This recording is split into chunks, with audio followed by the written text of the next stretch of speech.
Sabe aquele momento em que a pressão atinge o nível máximo absoluto?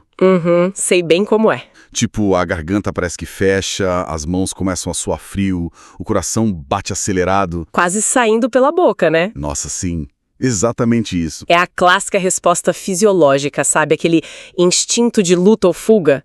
Do ponto de vista neurológico, o que acontece ali é que o córtex pré-frontal, que é a nossa área do cérebro responsável pelo pensamento lógico e articulado. A parte racional da coisa. Isso, a parte racional. Ela simplesmente sai do ar.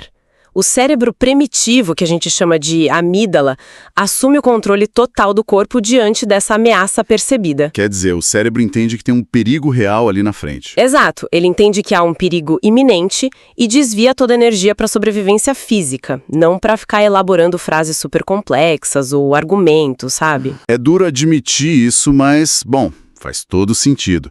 E o resultado prático disso é que, de repente, a mente simplesmente apaga.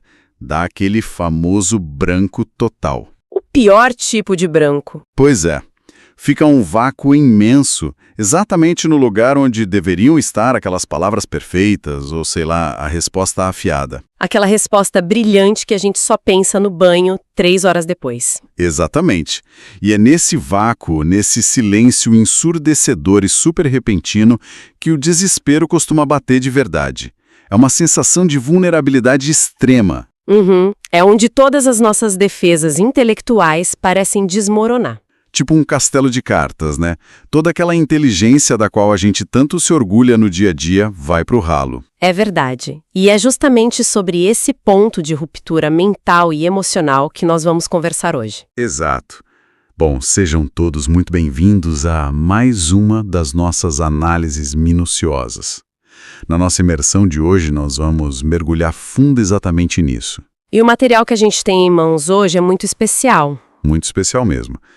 Porque marca o encerramento de um ciclo bem intenso e profundo para quem acompanha a gente. Estamos analisando hoje o documento oficial da Divisão Sul-Americana da Igreja Adventista do Sétimo Dia. E focando exclusivamente no 12º e último sermão, né? Isso. O último sermão da série Quartas de Poder 2026, que carrega aquele título bem revelador de Palavras do Espírito. Olha, é um título que por si só já estabelece um contraste fascinante. Como assim? Um contraste com as nossas próprias palavras humanas. Especialmente essas que, como a gente falou, desaparecem quando o cortisol toma conta do nosso sistema nervoso. Com certeza. A grande missão do nosso encontro de hoje é descobrir como lidar com esses momentos de extrema pressão. Como é que funciona essa dinâmica invisível quando a mente trava e a gente não sabe absolutamente o que dizer? Porque, querendo ou não, é um desafio universal. Total. Nosso objetivo é compreender como o Espírito Santo atua na nossa comunicação diária e, principalmente, naqueles instantes cruciais, sabe? Onde a fé e as convicções da pessoa são testadas ao limite. É um teste de fogo. Sem dúvida. Certo? Vamos desvendar isso. O texto base desse sermão de hoje se encontra no Evangelho de Lucas, capítulo 12, versículo 12. É uma passagem que traz uma promessa fortíssima dita por Jesus. A promessa de que o Espírito Santo ensinará naquela mesma hora as palavras que deverão ser ditas. Isso mesmo. Naquela mesma hora. E é fundamental a gente estabelecer um tom bem analítico e claro desde já, sabe? Porque quando olhamos para essa promessa específica de receber as palavras na mesma hora, uma leitura meio apressada pode sugerir algo diferente. Tipo o quê? Uma mágica? Tipo uma tábua de salvação para emergências, um trupe retórico divino, um superpoder temporário para a pessoa sair de debates difíceis saindo por cima ilesa. Como se fosse um manual de argumentação instantânea. Exato, mas ao esmiuçarmos o material do sermão, fica evidente que essa promessa vai infinitamente além de um simples socorro argumentativo. Estamos falando, na verdade, de uma questão muito profunda de transformação de caráter. E de como a verdade é comunicada no meio do caos, né? Perfeito, no meio do caos absoluto. E isso nos arranca da teoria e nos joga diretamente na realidade prática da coisa. Porque, convenhamos, ler uma promessa bíblica no conforto do sofá, com uma xícara de café na mão, é uma coisa maravilhosa. Muito fácil, né? Super fácil. Mas vivenciar a pressão que faz a mente travar e o corpo tremer, aí já é outra história completamente diferente. O cenário real muda tudo. Muda. E o sermão explora um contexto histórico pesadíssimo. Jesus sabia perfeitamente que seus discípulos enfrentariam julgamentos cruéis. A gente não está falando de debates acalorados na internet. Não, de forma alguma. Estamos falando de perseguições reais, físicas. O texto de Lucas 12:11 diz que eles seriam arrastados para interrogatórios de vida ou morte. Em sinagogas, diante de autoridades religiosas implacáveis em tribunais romanos. É preciso visualizar essa cena para entender o peso real dessa promessa de Jesus. Com certeza. Imagina o cenário de um tribunal no 1º século. Arquitetura de pedra, super intimidadora. Sem falar no poder daquelas autoridades, né? O poder absoluto e inquestionável do magistrado romano sentado ali, acima de todos. E a ausência completa de direitos humanos como a gente conhece hoje. Nossa, um simples deslize verbal ali não resultava em, cancelamento na rede social. Resultava em prisão, tortura ou até execução mesmo. É apavorante. O medo nesses ambientes era projetado para ser paralisante de propósito. Era uma tática de opressão, então Jesus não estava dando dicas de oratória para um grupo de debate. Ele estava equipando pessoas comuns para enfrentarem o terror institucionalizado. Eles precisariam desesperadamente de palavras que transcendessem o próprio pânico. Palavras que não viessem deles mesmos. É uma imagem brutal. Mas aí eu questiono, tentando trazer isso para a nossa realidade mais palpável de hoje. Como um texto de 2000 anos atrás que fala sobre tribunais imperiais e risco de morte se aplica diretamente aos conflitos diários de quem nos escuta hoje. É uma transição interessante de se pensar. Porque, tentar comparar a sensação de estar diante de um carrasco romano com a pressão moderna de estar no meio de uma discussão acalorada, num conflito familiar. Ou no trabalho, né? Isso. O suor frio de uma reunião tensa de diretoria onde alguém questiona o seu trabalho na frente de todo mundo. Não parece um salto meio distante demais? Olha, essa é uma dúvida muito justa. Mas a genialidade dessa reflexão repousa exatamente nessa aparente distância. É mesmo. Sim. Se conectarmos isso ao cenário mais amplo, perceberemos que o princípio subjacente à mente humana sob pressão permanece absolutamente inalterado há milênios. Claro, a resposta biológica. Exatamente. O que muda é apenas o cenário, a roupagem do tribunal e as consequências imediatas. Mas o nosso cérebro, biologicamente falando, ele não sabe a diferença entre um predador na savana, um soldado romano com uma lança ou um chefe autoritário gritando numa sala de conferências. O alarme interno dispara do mesmo jeito, o coração acelera igual. Do mesmíssimo jeito. O princípio central destacado na nossa análise é a presença ativa e real do Espírito Santo na comunicação. Isso acontece sempre que a integridade, a fé e os princípios são colocados à prova. Independentemente do tamanho da fogueira, digamos assim. Isso. Não importa se a fogueira é literal ou figurativa. Entendi. Então, seja diante de um juiz romano que detém o poder sobre a vida, ou diante de uma crítica severa e injusta num ambiente de trabalho, o mecanismo humano de defesa é o mesmo. Um instinto puro e simples de sobrevivência. Precisamente. E o que o sermão evidencia é que Jesus estava preparando mentes e corações para não confiarem apenas na retórica humana. Porque a nossa retórica humana sob pressão é péssima. É falha e super reativa. Porque quando a gente se sente atacado, a tendência natural não é ser testemunha de virtude nenhuma, convenhamos. Não mesmo. A gente quer revidar. O instinto é morder de volta com mais força. Ou então se vitimizar completamente, ou como a gente falou no início, congelar, dar aquele branco. É o cérebro entrando em curto-circuito, tentando achar a rota de fuga mais rápida possível. A retórica humana sob pressão é construída puramente para autopreservação, custe o que custar. A gente tenta proteger o nosso ego a qualquer preço. Proteger a nossa imagem, o nosso espaço, ter a última palavra. E o que a mensagem do sermão pontua com muita propriedade é que nesses momentos críticos, os discípulos precisariam de palavras de uma natureza totalmente diferente. Diferente como? Uma natureza que não fosse reativa. A instrução era abandonar a confiança na própria inteligência defensiva e abrir espaço para uma sabedoria que restaura, que testemunha, sabe? E isso é algo que a mente assustada simplesmente não consegue fabricar sozinha. É impossível. A mente focada em sobrevivência não consegue gerar palavras de graça. Mas olha, isso cria um vácuo conceitual que a gente precisa resolver agora. Por quê? Se o nosso instinto de sobrevivência falha, e se a instrução é não usar a nossa própria retórica de autopreservação, o que exatamente entra no lugar? Essa é a grande questão. De Poder 2026 é implacável. Fica muito claro no material que a promessa não existe para vencer argumentos. De jeito nenhum. Não é para humilhar o oponente intelectualmente com uma lógica, sabe, irrefutável. Ou para impressionar as pessoas ao redor com aquelas respostas cortantes. O que é fascinante aqui é a desconstrução completa da ideia de vitória em um diálogo, ou em um conflito, né? Verdade. O que seria vitória, então? Segundo o material analisado, as palavras do Espírito são ensinadas com amor, com humildade e com verdade. O objetivo é impactar através de um testemunho fiel. Refletir o caráter de Cristo. Exatamente. Refletir esse caráter mesmo, e eu diria especialmente diante de oposição férrea, diante de mal-entendidos profundos ou de acusações completamente injustas.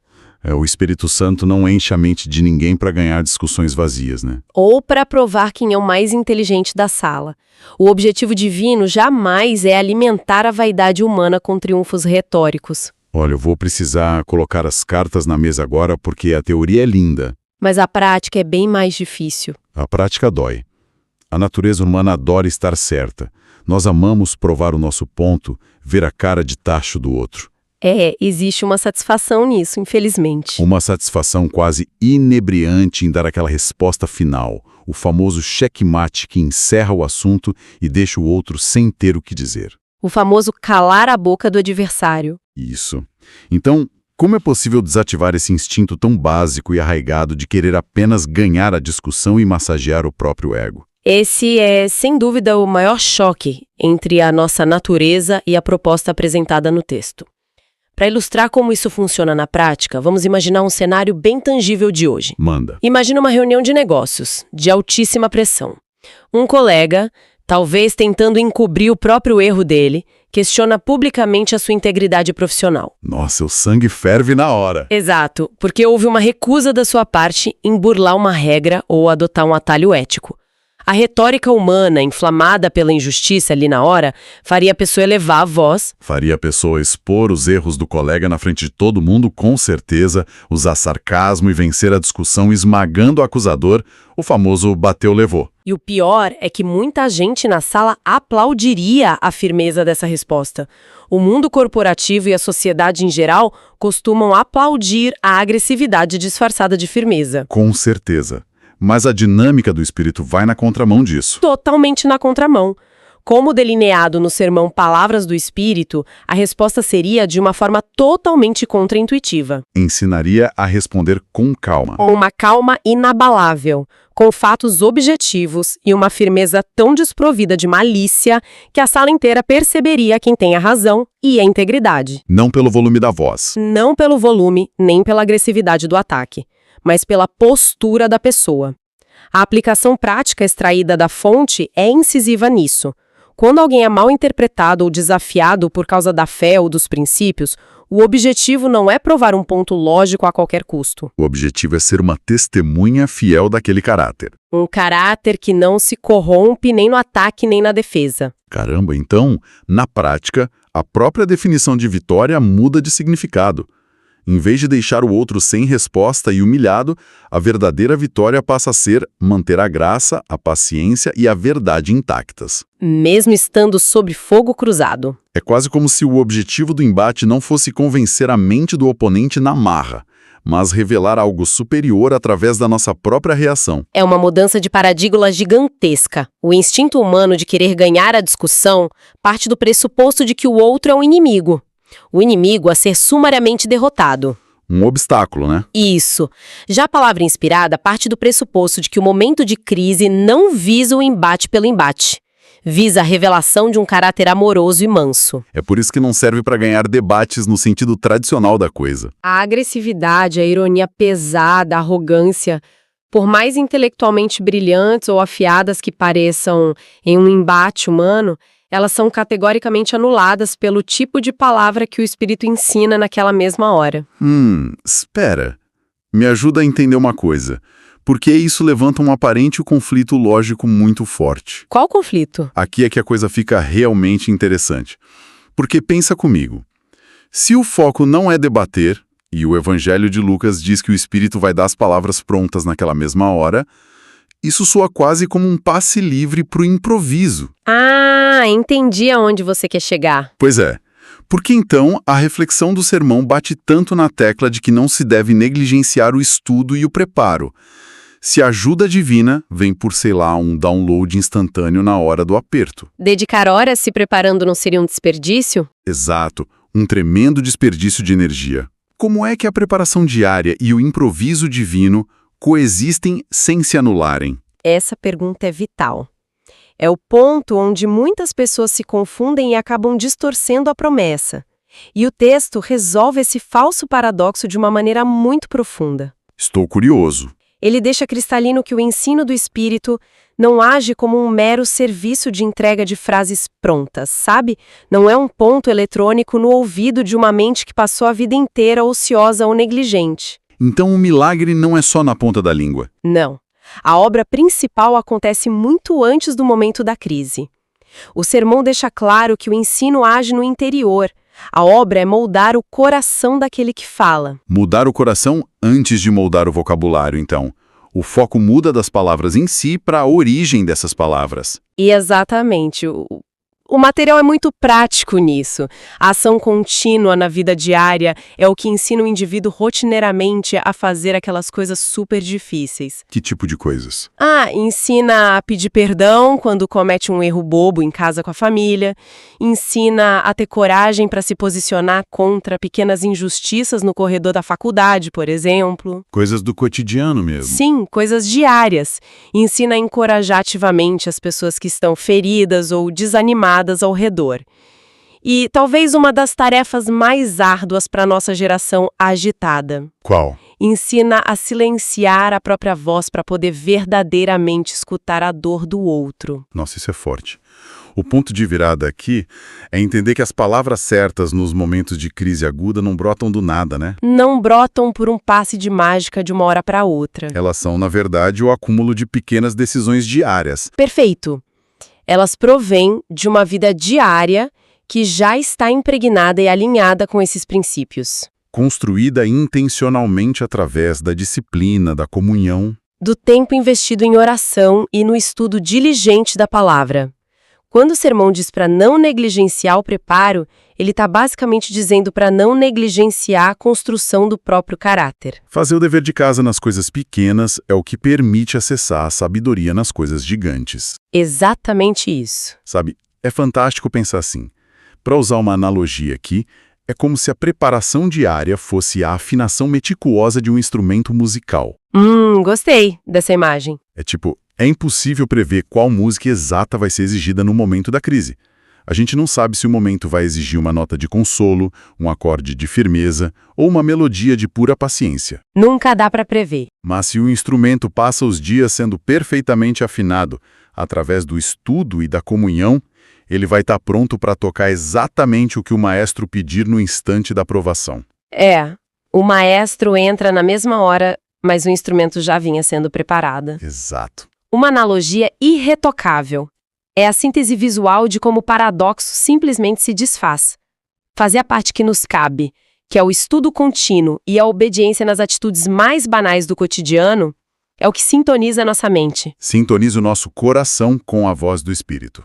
Sim, é essa ação invisível que transforma, de fato, não apenas o roteiro das palavras que vão sair da boca, mas a essência e as motivações de quem as profere. É algo muito de dentro para fora. Totalmente. A conclusão inegável que a análise do sermão exige é que aquele que é guiado e dócil no dia a dia Naqueles momentos em que não tem holofote, não tem julgamento ou opressão, No secreto, né? isso. Essa pessoa será naturalmente amparada e direcionada nas situações mais hostis e públicas. O aparente milagre instantâneo das palavras na hora certa depende organicamente da preparação silenciosa de uma vida inteira. Incrível como isso muda totalmente a perspectiva da coisa toda. Tira um peso das costas, não tira? Nossa, muito! Retira a pressão esmagadora de ter que memorizar discursos perfeitos de defesa, ou de ter que ser a pessoa mais inteligente com a resposta mais rápida do debate. E coloca a responsabilidade onde ela realmente deve estar, na qualidade e na integridade da vida diária que a pessoa leva. E ainda liberta a pessoa da tirania do próprio ego, né? De ter que vencer todas as batalhas e provar que está certa o tempo todo. Libertador de verdade. Exato. Bom, vamos organizar as grandes lições que extraímos hoje dessa análise profunda do sermão Palavras do Espírito. A grande conclusão que salta aos olhos de todas essas fontes é que a boca de quem compreende esses princípios deve funcionar como um verdadeiro instrumento. Um instrumento de restauração. Sim, um instrumento afiado, não para ferir o orgulho alheio, mas para levar luz onde existe confusão instalada. Para levar paz onde o conflito ameaça destruir as relações e as pontes entre as pessoas. E talvez a parte mais libertadora de tudo que vimos hoje seja aceitar que essa proeza diplomática e espiritual, ela não é realizada pela nossa força humana, que é superlimitadíssima. Longe disso. A nossa força humana apenas nos faria gritar mais alto. Com certeza. Bater boca e perder a razão. Não é pelo nosso QI, nem pelo tamanho do nosso vocabulário ou capacidade de argumentação. A verdadeira transformação ocorre unicamente por essa presença do Espírito Santo. Uma presença restauradora que molda de dentro para fora o coração. As motivações, as reações e, finalmente, as palavras de quem se coloca com humildade à disposição. É uma transformação que vai muito além do discurso. É uma transformação integral da maneira de existir e de se relacionar com as adversidades diárias. Sem dúvida. Sabe, mergulhar nessa dinâmica de transformação me leva a uma provocação final aqui para quem nos ouve. Manda bala. Uma reflexão que não está escrita de forma literal no texto que analisamos, mas que é um desdobramento natural de tudo que a gente discutiu aqui. Pensem por um instante naquele momento específico do passado em que palavras duras, que escaparam no calor da emoção, causaram uma ferida profunda em alguém. Todo mundo tem um momento desses na memória. Ou, por outro lado, pensem naquele instante em que o silêncio, acovardado diante de uma injustiça, doeu muito mais do que deveria ter doído. A pergunta que fica ecoando e desafiando o nosso comodismo é: como seria se houvesse uma pausa ali? Uma breve pausa. Isso!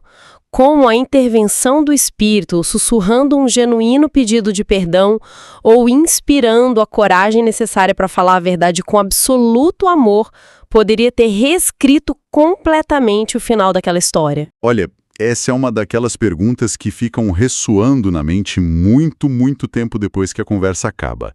E é o tipo de pensamento que muda de forma definitiva a maneira como a gente encara aquele temido branco na mente quando a pressão bate à porta. Muda tudo. Em vez de enxergar esse bloqueio como um motivo de pânico ou desespero, a gente pode começar a vê-lo como uma oportunidade de ouro.